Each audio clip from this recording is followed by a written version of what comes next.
Should you be able to use the toilet when you're at a comedy show? Okay, that was a delayed response, so sorry. Comedian Frankie Boyle told venue staff that audience members are not allowed to back in if they answer the call of nature. So is that fair? Because when you gotta go, you gotta go. Well, listen, they do it for a lot of other events, like, you know, for a fancy play or a fancy opera, like the doors, if you leave, you're not being allowed back in until it's a good break in the thing. So I do get it, but Sorry, let's go to the bathroom real quick. Lock the doors. Oh, Lock the doors. God.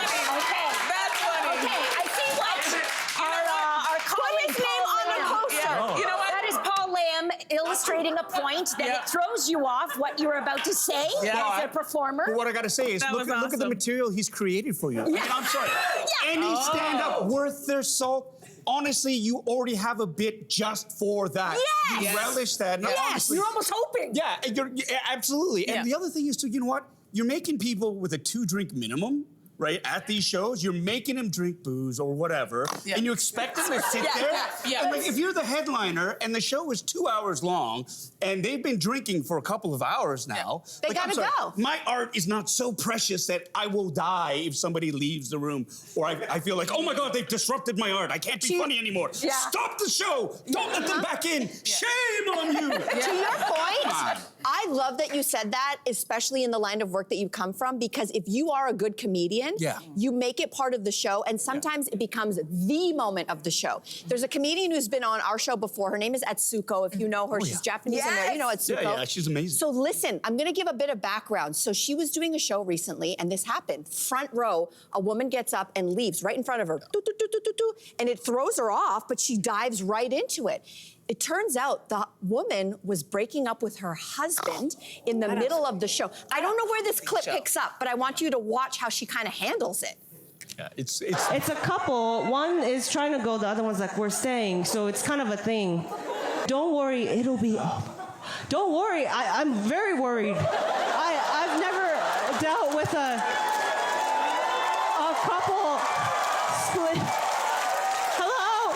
She left both of us. She left both of us, mister. I know. Oh my God, man. That illustrates your point perfectly. You know what? I would never get up because I'm good friends with comedian Russell Peters. You guys know Russell Peters? Because of him, I will never get out of my seat because I know the minute I lift my fanny off of that chair, he's coming for me. So that's the reason to hold it. It's like, no, I see him. He's gonna zone in on me and I'm never gonna live it down. So I would sit there, but I understand where they're coming from. Because if you set up your whole show, and this is the thing that you've practiced, because you know what, it is an art form. They should be able to pivot, but at the same time, you have your set, you know exactly what you're gonna do. So somebody just kind of getting up, and you know people never get up quietly in a theater. They're always like, excuse me, pardon me, excuse me. That can throw you off. So I understand where they're coming from, but I don't think you can prevent people from going to the bathroom. No. And as soon as you do prevent people, as soon as you say ban, what's the first thing you have to do? For me, it's I've got to go. I've got to go, like so bad. Yeah, good point, good point. Don't do it, people. Don't do it, okay? Just don't do it. Hey there, what did you think? Drop your comments below and join the conversation. And don't forget to like and subscribe so you can find more on everything from food and fashion to pop culture and current events. See you soon.